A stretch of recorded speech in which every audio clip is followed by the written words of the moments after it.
Now, let's take a closer look at the typical clients of consulting firms. Who do you think usually hires consultants? Well, there are four main groups involved. First, we have large companies. Think those big names you often see in the Fortune 500 list.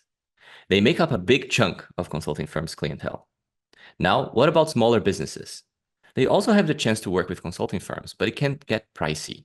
The fees charged by these firms can be too much for smaller businesses to handle. The second type of clients for consulting firms are investors, often private equity funds. They hire consultants to help them make decisions about buying or selling companies or assets. It's like doing homework before making a big investment, ensuring they make informed decisions.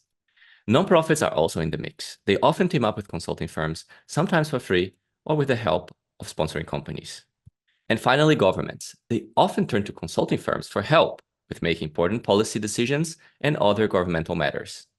We've explored the types of projects consultants perform and who hires them. Yet, a question remains.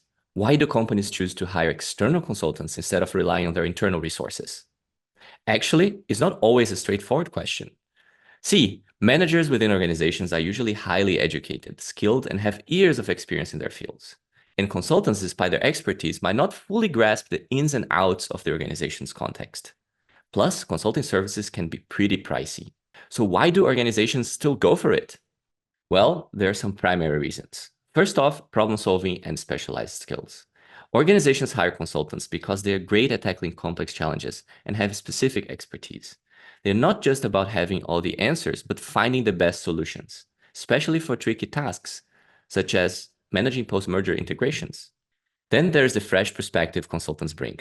Over time, people within a company can develop blind spots and biases. Consultants offer a new set of eyes, uncovering hidden truths and helping make better decisions, free from internal biases.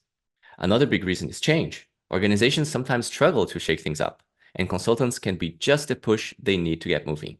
Finally, they are known for delivering results fast, which is crucial when time is tight. Now, there are some secondary reasons to bring in consultants. One is their access to a global network of experts.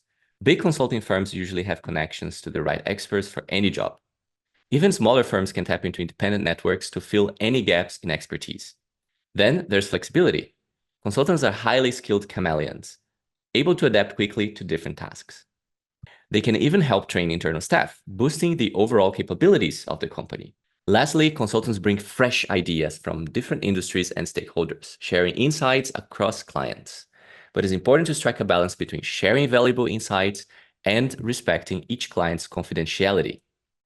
In a nutshell, consultants keep delivering value, driving steady growth in the consulting market year after year.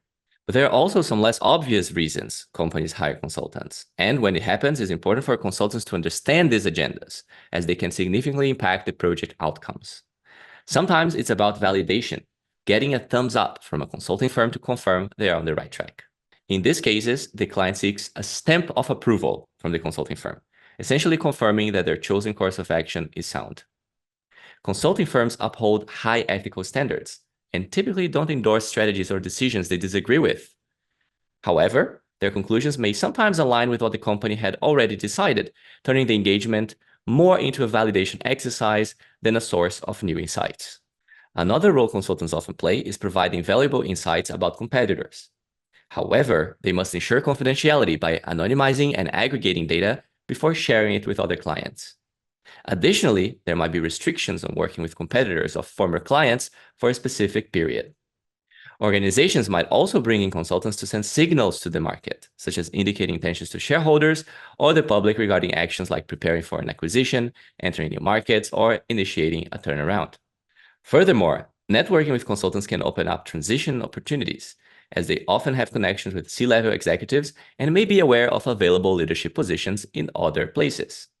And finally, there is internal politics. Sometimes an executive will bring in consultants just to move forward their personal agenda. As mentioned previously, those are less common reasons to bring in consultants, but you also need to be aware of those when you choose this profession. In the Highbridge Bootcamp, we tell you how things are, not only how they're supposed to be.